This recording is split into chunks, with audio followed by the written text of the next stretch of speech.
कभी कभी आप प्रयास बहुत ज़्यादा करते हैं, पूरा अपना दमखम लगा देते हैं, फिर भी आपके जो सोच हैं या जो आप चाहते हैं वो पूरा नहीं होता। और कभी कभी आप छोटी सी भविष्यवाणी कर देते हैं और वो पूरा हो जाता है। इसके पीछे क्या तर्क हैं, क्या कारण हैं, ये तो वही जाने। पर एक बात तय है कि बिहार और बिहार की राजनीति में जिस तरह की भविष्यवाणियाँ हो रही हैं और जिस तरह के माहौल पैदा हो रहे हैं, उसमें कभी भी आप निश्चिंत होकर के ये नहीं कह सकते हैं कि ये सरकार बहुत बढ़िया चलेगी और आगे 5 साल तक, चुनाव होने तक ये सरकार टिकी रहेगी। हालांकि राजनीति में कुछ भी संभव नहीं है, असंभव हमेशा रहता है और असंभव संभव होना बहुत आसान हो जाता है। आपने देखा किस तरह से 2015 में जो जनादेश मिला, उस जनादेश को बदलने में मात्र 2 साल से भी कम समय लगे।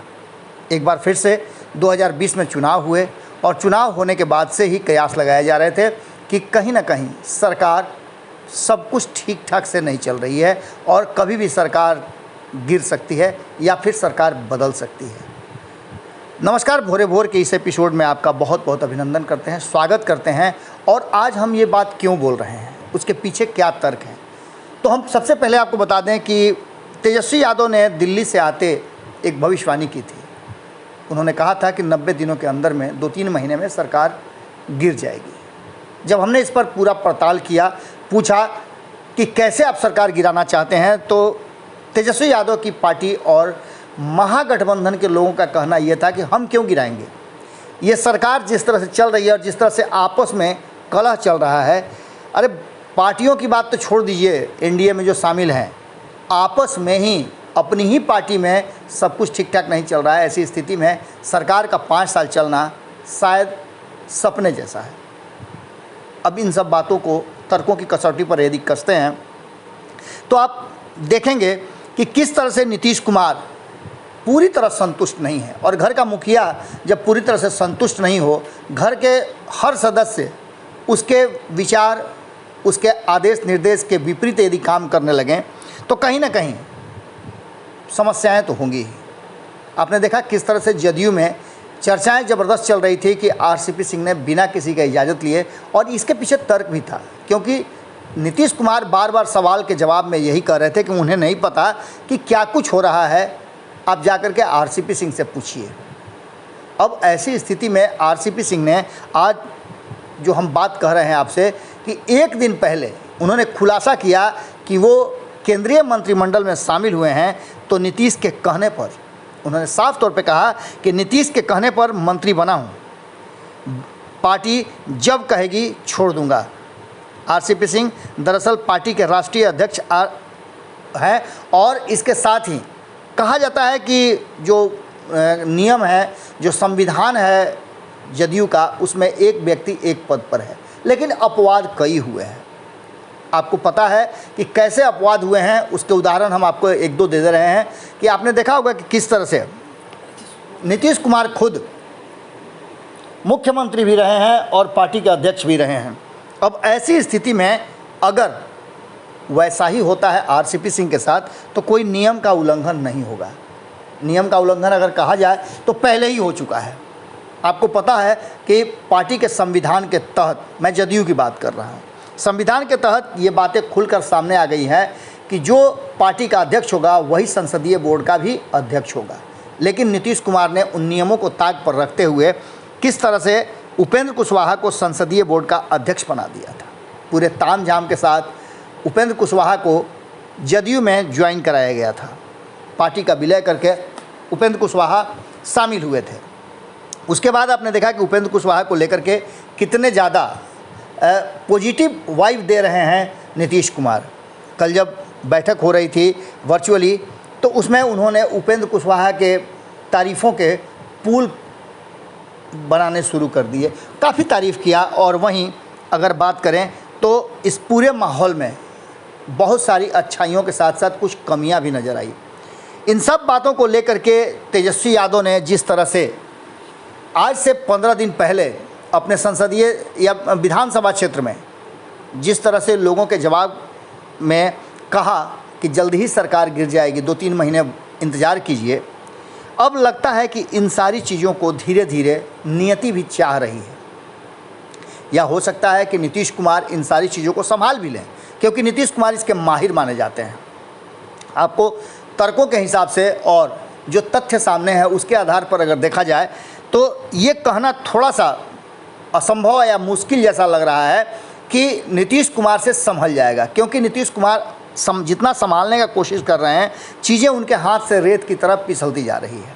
भारतीय जनता पार्टी भी इस इंतज़ार में है कि नीतीश कुमार कब पूरी तरह से ध्वस्त होते हैं। जैसा कि आप देख रहे हैं कि लगातार नीतीश कुमार जिस तरह की बातें कर रहे हैं, जिस तरह का कवायद शुरू कर चुके हैं, उसमें भारतीय जनता पार्टी के लिए उन्होंने बहुत कम स्पेस छोड़ा है। जिस तरह से मनजीत सिंह को ज्वाइन कराया वो भी एक मुद्दा है, और इन सारे मुद्दों को लेकर के राजनीतिक रूप से जो तेजस्वी यादव ने कही वही बातें लालू प्रसाद भी रिपीट कर रहे हैं। अब इन सब बातों को लेकर के जो वर्चुअल मीटिंग कल हुई, उस वर्चुअल मीटिंग में कुछ लोग शामिल भी नहीं हुए थे, और जो शामिल नहीं हुए थे उनकी बात को लेकर के हम आपको एक ही चीज़ बता सकते हैं कि किस तरह से ये सब कुछ संभव हो पाया। इन सारी बातों में एक बात तो कॉमन नज़र आई, और वो बात थी कि जब बैठक ख़त्म हुई तो पत्रकारों से बातचीत करते हुए सबसे पहले अगर बात करें तो आरसीपी सिंह ने सब कुछ ठीक होने की बात कही। उन्होंने साफ तौर पे कहा कि वो बिल्कुल आज भी पार्टी के सुप्रीमो के तौर पर और अपने नेता के रूप में नीतीश कुमार को ही मानते हैं। नीतीश कुमार के कारण ही वो आज जहाँ हैं वहाँ हैं। इन सब बातों को लेकर के उन्होंने ये भी बात कही, और बड़ा ही संवेदनाओं के साथ उन्होंने सारी बातों को रखा और कहा कि जैसे ही मुझे आदेश होगा मैं कोई भी पद छोड़ने के लिए तैयार हूँ।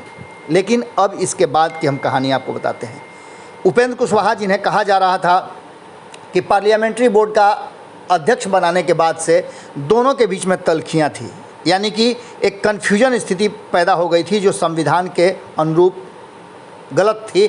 लेकिन इसके बाद जो कन्फ्यूजन पैदा हुआ, उस कन्फ्यूजन से दोनों ने ही पर्दा हटाया। उपेंद्र कुशवाहा ने कहा कि उनके और आरसीपी सिंह के बीच में किसी तरह का कोई कन्फ्यूजन नहीं है। आरसीपी सिंह और नीतीश कुमार के बीच भी किसी तरह का कोई विवाद और कन्फ्यूजन नहीं है। पार्टी के अंदर सब कुछ ठीक है। मुख्यमंत्री ने स्पष्ट कर दिया है कि जिसे जो जिम्मेदारी सौंपी गई है उसका वो निर्वहन करेंगे, यानी कि एक तरह से पॉजिटिव वाइब दे रहे थे उपेंद्र कुशवाहा। लेकिन ऐसा लग रहा था कि उपेंद्र कुशवाहा पूरे मन से बातें नहीं बता रहे हैं, क्योंकि एक दिन पहले ही उन्होंने जिस तरह से संगठन को लेकर के और अपने भ्रमण कार्यक्रम में पदाधिकारियों को मनमानी को लेकर के बातें रखी थी, वो सबको याद है। इसके बाद आपको बता दें कि पार्टी में जो कहा जा रहा था कि जय कुमार सिंह काफ़ी नाराज़ चल रहे थे, क्योंकि भारतीय जनता पार्टी ने जिस तरह से जदयू के साथ किया था वो जय कुमार सिंह को बर्दाश्त नहीं था। और उन्हीं के जवाब में आपको याद होगा कि किस तरह से नीतीश कुमार ने भी कहा था कि इस बार के चुनाव में ऐसा पता ही नहीं चला कौन अपना और कौन पराया है। जय कुमार सिंह ने भी स्पष्ट तरीके पे से कहा है कि पार्टी में किसी तरह का कोई कन्फ्यूजन नहीं है, अंदर खाने में कुछ भी नहीं चल रहा है। आरसीपी सिंह अध्यक्ष हैं और उन्हीं के नेतृत्व में हम लोग आगे काम करेंगे, तथा इस पार्लियामेंट्री बोर्ड का मामला जो है उसे भी हम समय के हिसाब से सुधार लेंगे। पार्टी के संविधान में अगर ज़रूरत पड़ी तो संशोधन भी किया जा सकता है। अब आगे आपको एक और चीज़ बताते हैं। बिल्कुल इसी तरह की बात उमेश कुशवाहा ने भी कही है। उन्होंने कहा कि आरसीपी सिंह और उपेंद्र कुशवाहा के साथ साथ ललन सिंह के बीच कोई भी संघर्ष नहीं है। अध्यक्ष पद को लेकर भी खींचतान के सवाल पर उन्होंने साफ तौर पर कहा कि कोई ऐसी बात नहीं है। आरसीपी सिंह अध्यक्ष पद छोड़ेंगे या नहीं, ये फैसला उनको खुद करना है। उपेंद्र कुशवाहा अगले अध्यक्ष बनाए जाएंगे या फिर पार्टी क्या करती है, इस पर भी उन्होंने स्पष्ट कर दिया कि ये हमारे और किसी और के बस का नहीं है, ये हमारा बोर्ड तय करता है। इन सब बातों के बीच में एक बात तय है कि ललन सिंह जिस तरह से इस बैठक से दूर रहे, और ललन सिंह ही क्यों, उनके समर्थकों में काफ़ी ऐसे नाम हैं जो शामिल नहीं हुए। अब इन सब बातों को लेकर के क्या तेजस्वी यादव की भविष्यवाणी को सच करने के लिए कहीं ऐसा तो नहीं कि नीतीश आरसीपी ललन की मेहरबानी, कहीं ऐसा ना हो कि तेजस्वी यादव की भविष्यवाणी को सच कर दे। ये बात अब हम इसलिए कह रहे हैं कि जिस तरह से पार्टी के अंदर खींचतान चल रही है, भले ही इनकार कर रहे हो लोग, लेकिन खींचतान तो चल रही है जो साफ नज़र आ रही है। खुली आंखों से अगर आप देखेंगे तो नज़र आएगा। जुड़े रहिएगा भारत लाइव के साथ। भोरे भोर के इस एपिसोड में हम आपको यही विराम देते हैं। खबरें लगातार जारी है, खबरों का सिलसिला भारत लाइव पे कभी नहीं थमता है। नमस्कार। अगर ये वीडियो पसंद आई और वह बिहार के राजनीति और बिहारियत से सरोकार रखेनी तो सब्सक्राइब बटन दबा के चैनल के सब्सक्राइब कर ली। ओजे एगो घंटी बा, ओकरा बटन दबा देला से कुल सटीक और मारक खबर रुआ मुफ्त में मिल जाई। अगर रुआ पत्रकारिता के हमनी के नया प्रयोग में सहयोग कर चाहतानी तो ज्वाइन बटन दबा दी। पेटीएम नंबर नोट कर ली 9386816700। धन्यवाद।